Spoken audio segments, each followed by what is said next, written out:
ma belle-fille a dit, le plus beau cadeau pour mon mariage, c'est que tu ne viennes pas, tu ne es pas mon vrai père, tu es juste Robert. Ma femme est restée silencieuse. Alors c'est exactement ce que j'ai fait. Après avoir vendu la maison et annulé les frais du mariage. Ce que j'ai laissé dans la cuisine vide les a choqués. Je n'ai pas élevé la voix. Je n'ai pas claqué les portes. J'ai juste commencé à passer des coups de fil. Le premier était pour mon avocate. Le deuxième, pour mon conseiller financier. Le troisième, pour un agent immobilier que je connaissais depuis 20 ans. Au moment où le soleil se couchait ce soir-là, j'avais mis en branle quelque chose que personne dans ma famille n'avait vu venir. Mais je m'emballe un peu. Je m'appelle Robert Chen. J'ai 63 ans. Et depuis 14 ans, je suis le beau-père d'une femme nommée Victoria.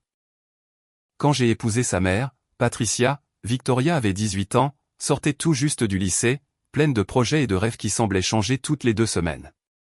Patricia et moi nous sommes rencontrés lors d'une collecte de fonds à Vancouver. C'était une veuve, gracieuse et gentille, ou du moins, c'est ce que je pensais. Victoria avait perdu son père biologique quand elle avait 12 ans. Je n'essayais pas de le remplacer. Je n'ai jamais dit que j'étais son père. J'essayais juste d'être là. Et j'ai été là pendant 14 ans. J'ai payé ses frais de scolarité à l'université, quand elle a décidé d'étudier le commerce à l'UBC. J'ai payé son appartement, quand elle a dit que les dortoirs étaient trop bruyants. J'ai payé sa voiture, quand elle a dit qu'elle avait besoin d'un transport fiable. J'ai payé son voyage en Europe, quand elle a dit que c'était éducatif. J'ai payé sa première entreprise, quand elle a dit qu'elle voulait être entrepreneur. Cette entreprise a fait faillite en moins de 6 mois. Je n'ai pas dit un mot. J'ai juste remboursé les dettes et je l'ai aidé à fermer tout ça correctement. Je l'ai aidé à déménager 4 fois. J'ai réparé sa voiture 3 fois, quand elle ne pouvait pas payer le mécanicien. J'étais là à 2 heures du matin quand elle appelait, en pleurs à cause d'une rupture. J'étais là quand elle a eu une intoxication alimentaire et qu'elle avait besoin de quelqu'un pour l'emmener à l'hôpital. J'étais là quand elle se disputait avec sa mère et qu'elle avait besoin de quelqu'un pour leur faire entendre raison à toutes les deux. Patricia disait toujours que je la gâtais. Peut-être que je l'ai fait, mais Victoria était ce qui se rapprochait le plus d'une fille pour moi. Mon premier mariage s'était terminé avant que nous ayons des enfants. C'était ma seconde chance d'avoir une famille, et je voulais bien faire les choses. Il y a 2 mois, Victoria s'est fiancée à un homme nommé Connor. Un type assez sympa. Il travaillait dans la tech. Il semblait la rendre heureuse. J'étais sincèrement content pour elle. Ils ont fixé une date pour septembre.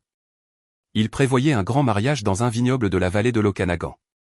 200 invités, quatuor à cordes, fleurs importées, la totale. Un soir, Patricia m'a demandé combien je pensais que nous devrions contribuer. Je lui ai dit de ne pas s'en faire. J'allais prendre en charge les frais du mariage, la totalité. C'est ce que font les pères, ai-je dit. Même les beaux-pères. Victoria m'a serré dans ses bras quand je le lui ai dit. Elle a même pleuré un peu. Elle a dit que j'étais le meilleur. Que la famille de Connor ne pourrait jamais se permettre une chose pareille. Que cela signifiait tout pour elle. Patricia m'a serré la main de l'autre côté de la table et m'a souri de cette façon qu'elle avait autrefois, quand les choses allaient encore bien entre nous. J'aurais dû me méfier. Il y a 3 semaines, Victoria est venue à la maison avec Connor. Il voulait revoir certains détails du mariage, le plan de table, surtout qui s'assoit où, qui est placé à côté de qui, toute cette petite politique d'un grand mariage. Nous étions dans le salon, des feuilles de calcul imprimées sur la table basse, quand le téléphone de Victoria a sonné.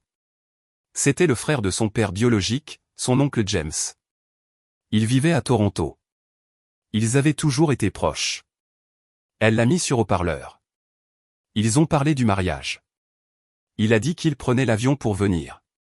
Il ne manquerait ça pour rien au monde. Puis il a demandé si son père aurait été fier. Les yeux de Victoria sont devenus humides. Elle a dit, oui, absolument. Ils ont évoqué des souvenirs, comment son père avait l'habitude de danser avec elle dans la cuisine quand elle était petite. Ça ne me dérangeait pas. Ça ne m'a jamais dérangé quand elle parlait de son père biologique. Il faisait partie de sa vie. Je respectais ça. Puis l'oncle James a dit quelque chose qui m'a glacé le sang. Il a dit, et je suis tellement content que tu gardes ça juste en famille, Vicky. Ton père aurait voulu ça. pas d'étrangers, juste les gens qui comptent vraiment. Victoria a ri. Elle a vraiment ri. Elle a dit, je sais, n'est-ce pas? C'est exactement ce que je voulais. Juste la vraie famille. J'ai regardé Patricia. Elle fixait la feuille de calcul. Elle n'a pas levé les yeux. Connor a bougé, mal à l'aise, sur le canapé. J'ai demandé à Victoria ce que son oncle voulait dire par là. Elle m'a regardé comme si j'avais interrompu quelque chose de privé. Elle a désactivé le haut-parleur et s'est dirigée vers la cuisine. Je pouvais entendre sa voix étouffée, disant quelque chose à propos de le rappeler plus tard. Quand elle est revenue, j'ai demandé à nouveau. Elle a soupiré. Elle a dit que ce n'était pas grand-chose. Elle a dit que l'oncle James était juste excité par le mariage.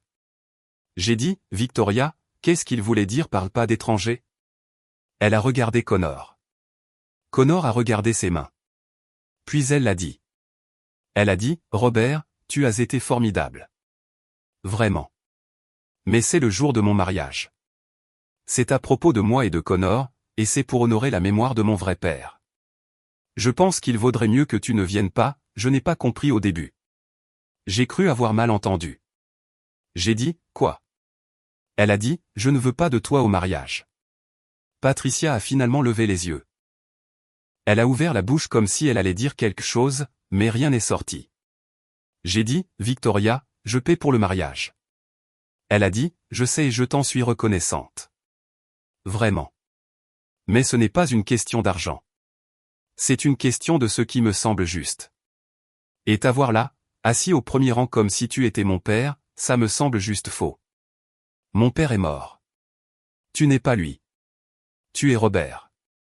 Tu as été gentil avec moi, mais soyons honnêtes sur ce que c'est. La pièce est devenue silencieuse.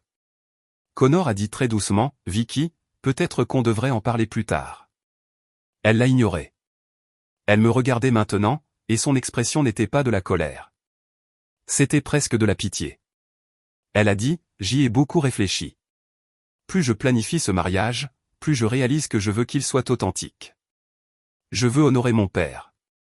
Je veux que sa mémoire soit présente. Et je ne peux pas faire ça si tu es assis là, à faire semblant d'être lui. J'ai dit, je n'ai jamais prétendu être ton père. Elle a dit, tu l'as un peu fait, pourtant. Tu as toujours agi comme si tu avais le droit d'être impliqué dans ma vie.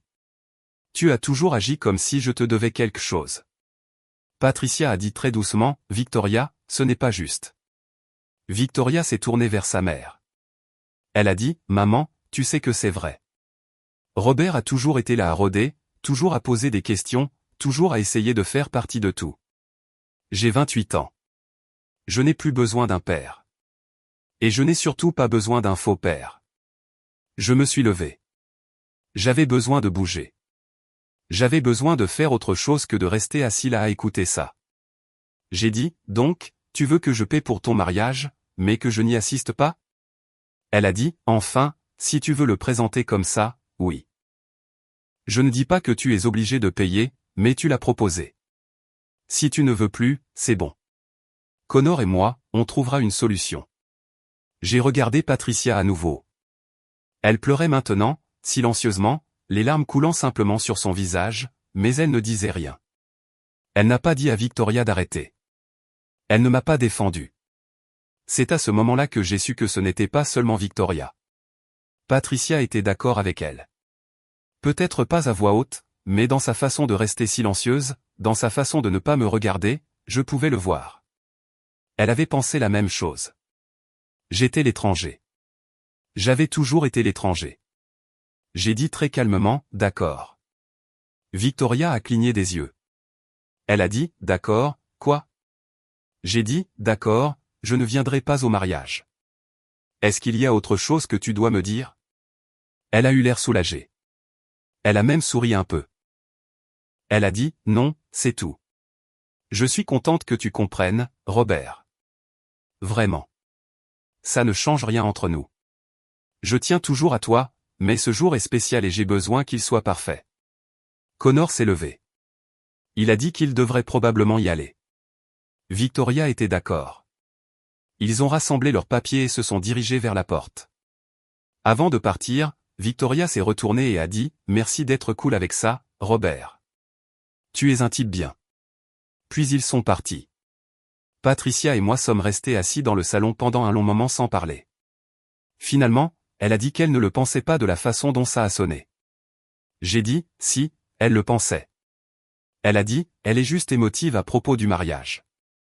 Son père lui manque.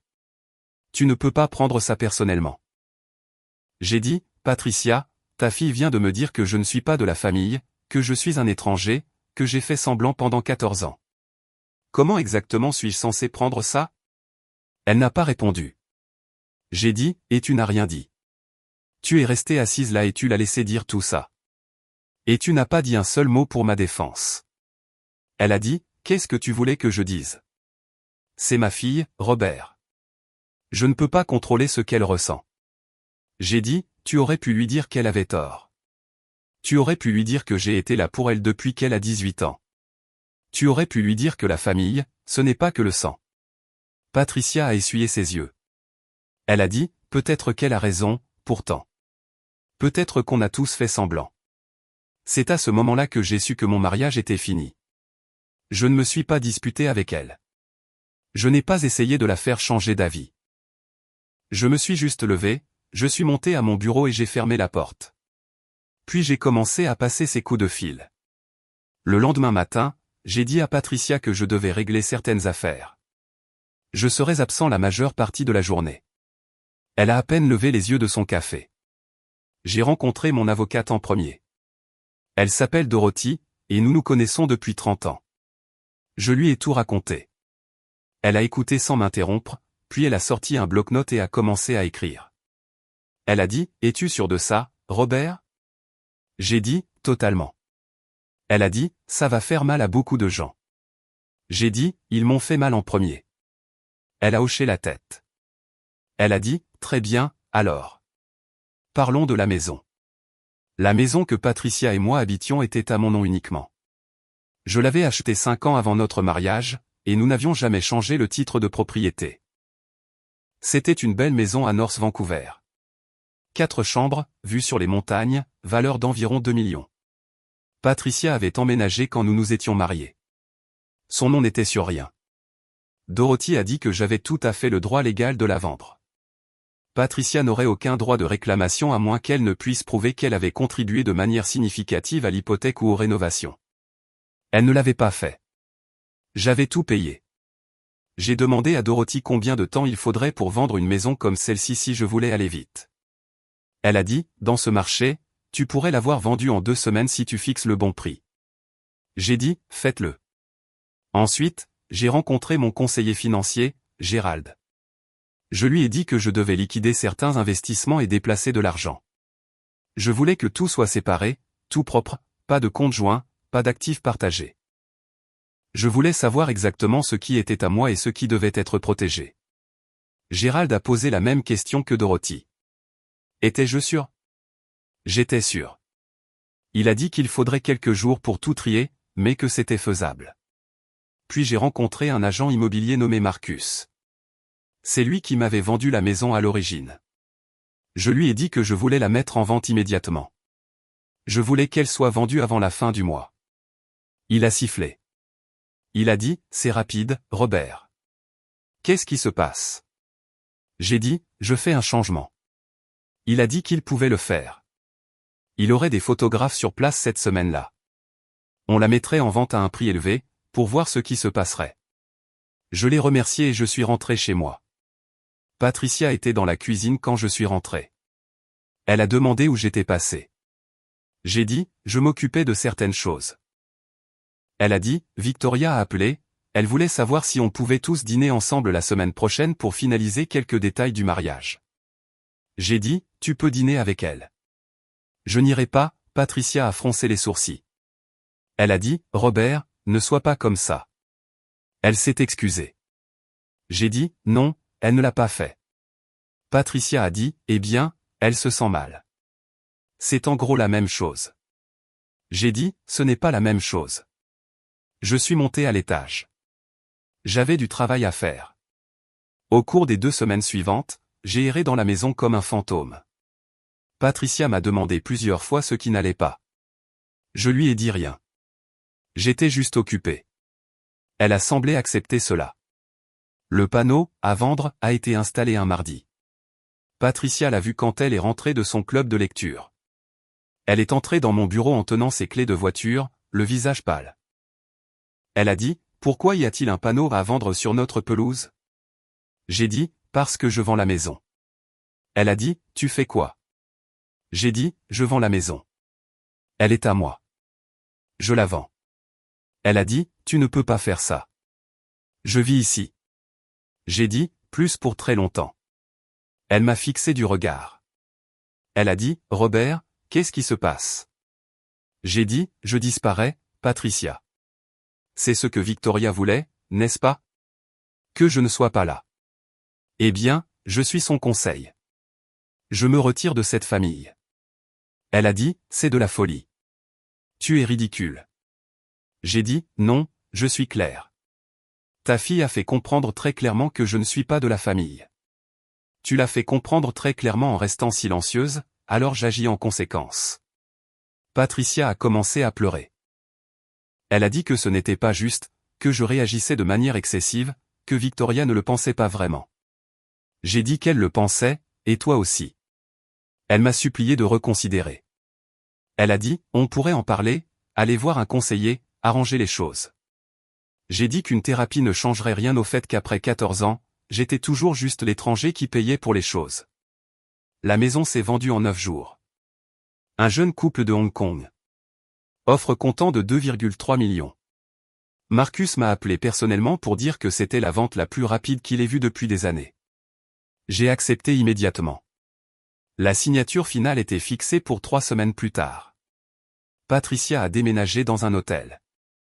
Elle m'appelait tous les jours, parfois 2 fois par jour, me suppliant d'arrêter tout ça. Je ne répondais pas à la plupart des appels. Quand je le faisais, je restais bref. La décision était prise. Victoria m'a appelé aussi. Elle était en colère. Elle a dit que j'étais cruel envers sa mère. Elle a dit que je les punissais toutes les deux pour une seule erreur. Elle a dit qu'elle s'était déjà excusée. Que voulais-je de plus?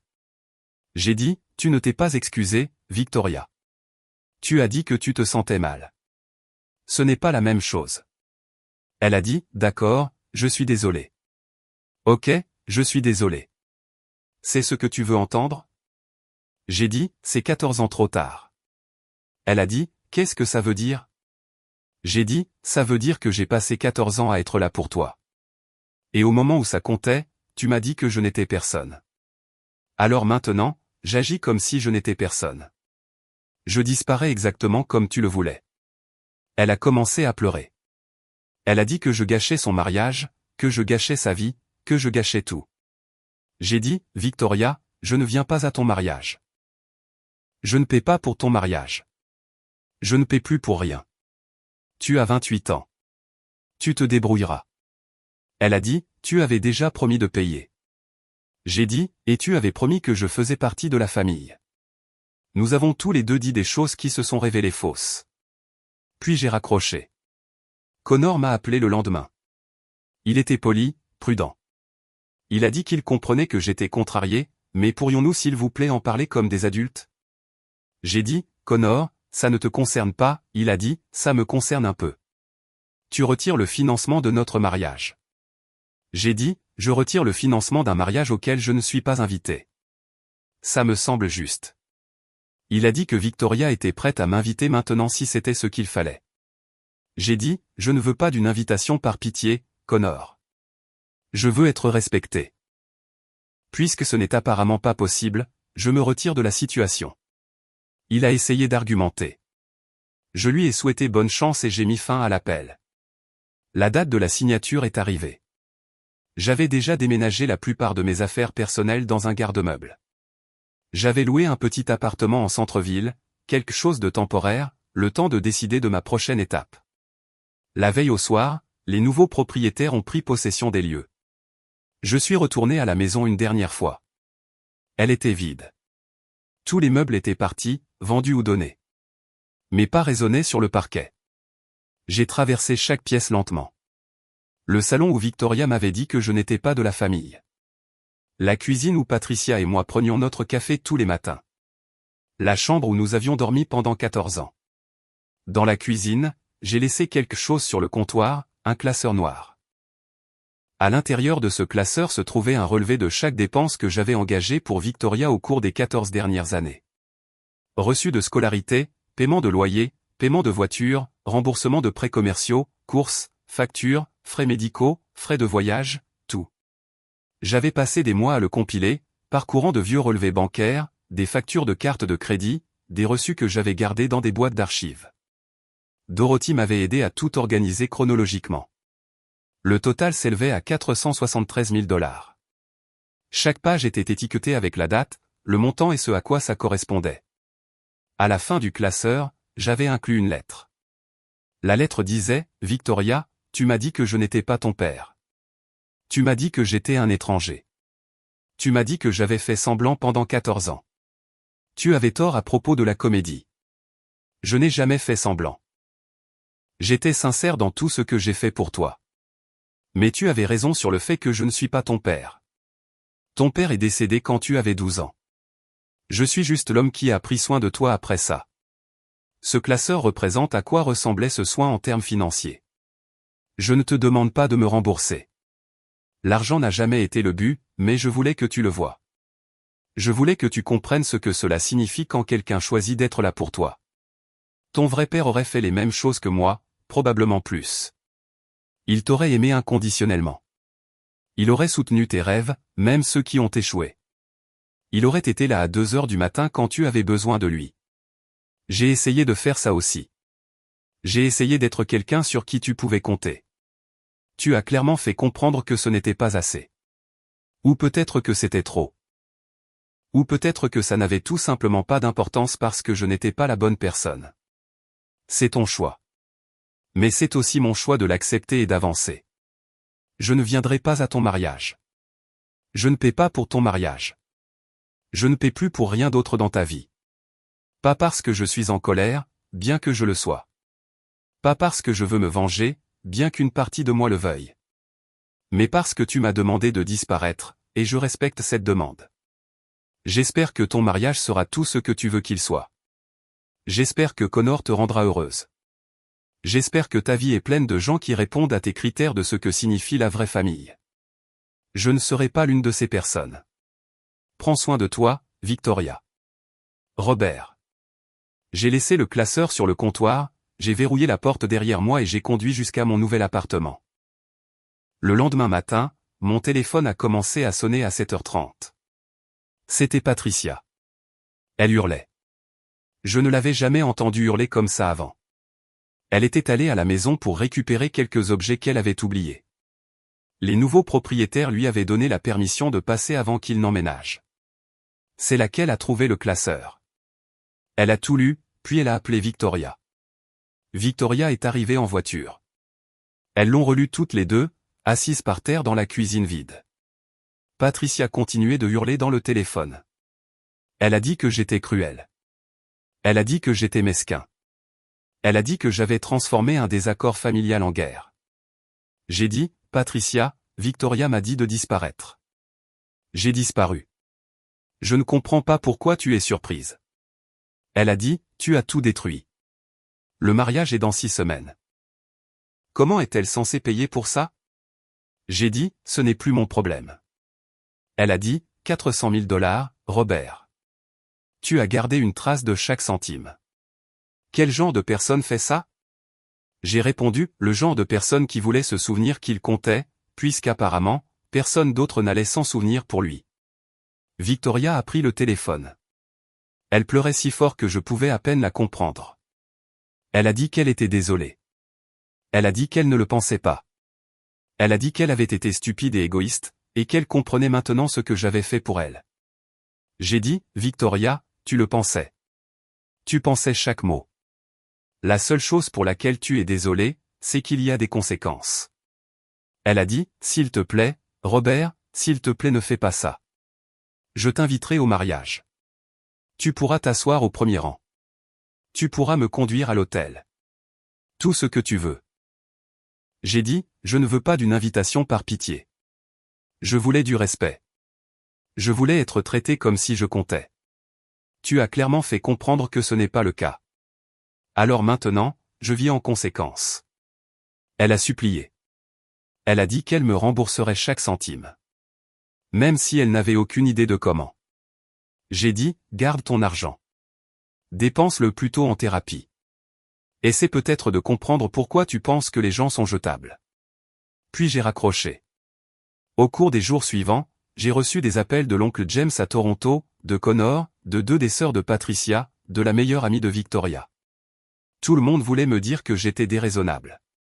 Tout le monde voulait me dire que je blessais des gens pour rien. J'ai arrêté de répondre à mon téléphone. Connor m'a finalement envoyé un email. Il a dit qu'ils avaient dû réduire considérablement le mariage. Il le déplaçait du vignoble de l'Okanagan à un petit restaurant à Vancouver. La liste des invités avait été réduite de 200 à 50. Pas de quatuor à cordes, pas de fleurs importées, juste une cérémonie simple et un dîner.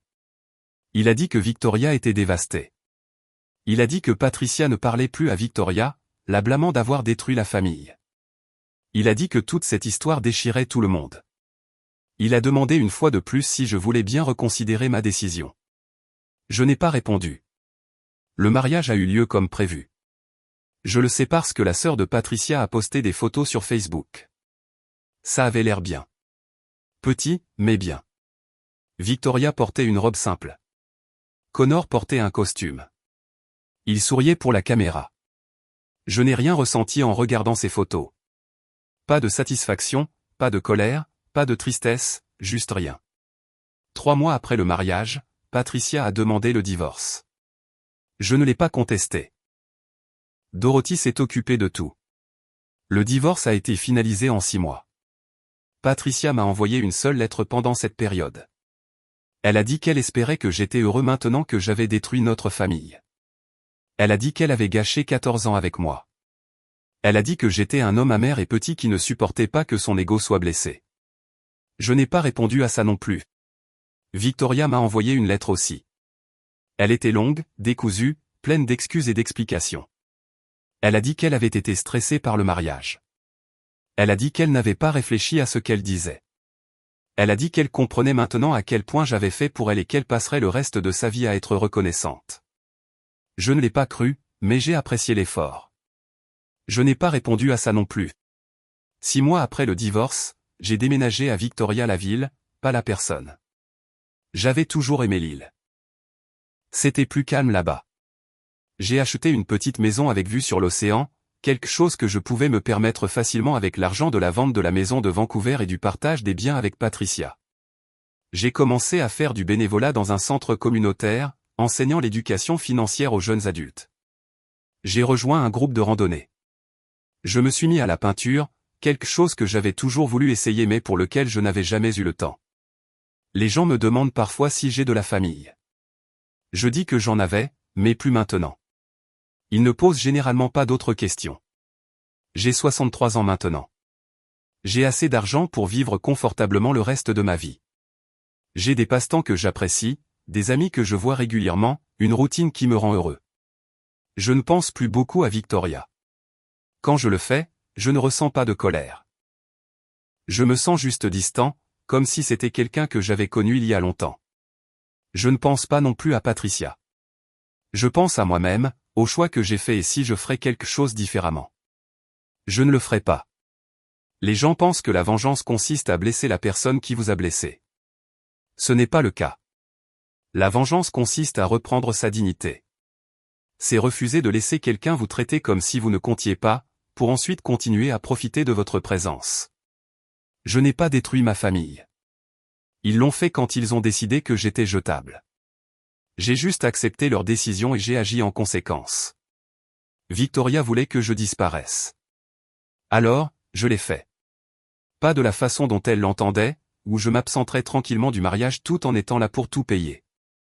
Toujours là pour appeler quand elle avait besoin de quelque chose. Toujours là pour jouer le rôle du beau-père reconnaissant qui connaissait sa place. J'ai disparu complètement.